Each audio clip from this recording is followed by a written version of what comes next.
জেরুজালেমে অবস্থিত মুসলমানদের তৃতীয় পবিত্র স্থান আল আকসা মসজিদ ঘিরে আবার উত্তেজনা তৈরি হয়েছে। পবিত্র রমজান মাসে মুসল্লিদের প্রবেশে বিধিনিষেধ আরোপের ঘটনায় তীব্র প্রতিক্রিয়া জানিয়েছে মুসলিম বিশ্বের বেশ কয়েকটি দেশ। জেরুজালেমের পুরনো শহরে অবস্থিত আল আকসা মসজিদ মুসলমানদের জন্য অত্যন্ত গুরুত্বপূর্ণ একটি ধর্মীয় স্থান। ইসলামী বিশ্বাস অনুযায়ী এখান থেকে নবী হযরত মুহাম্মদ সাল্লাল্লাহু আলাইহি ওয়াসাল্লামের ঐতিহাসিক মেরাজের যাত্রা শুরু হয়েছিল। সাম্প্রতিক সময়ে ইসরায়েলি কর্তৃপক্ষ নিরাপত্তার কারণ দেখিয়ে পবিত্র মসজিদটিতে মুসল্লিদের প্রবেশে কঠোর নিয়ন্ত্রণ আরোপ করেছে। রমজান মাসে টানা কয়েকদিন ধরে ফিলিস্তিন মুসল্লি মসজিদে প্রবেশ করতে পারেনি বলে জানা গেছে। এই ঘটনা তীব্র নিন্দা জানিয়েছে বেশ কয়েকটি মুসলিম দেশ।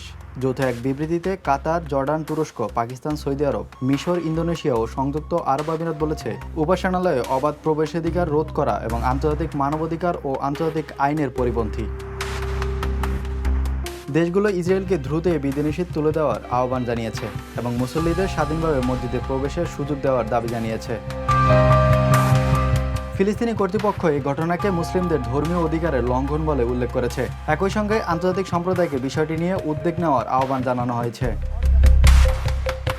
বিশ্লেষকদের মতে আল আকসা মসজিদ ঘিরে উত্তেজনা মধ্যপ্রাচ্যের রাজনৈতিক পরিস্থিতিকে আরও সংবেদনশীল করে তুলতে পারে। পরিস্থিতি কিভাবে এগোয় সেদিকে এখন নজর আন্তর্জাতিক মহলের।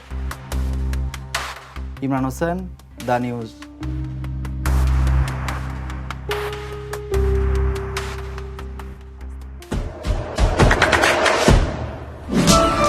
দেশে দেশে সবার সাথে দ্য নিউজ।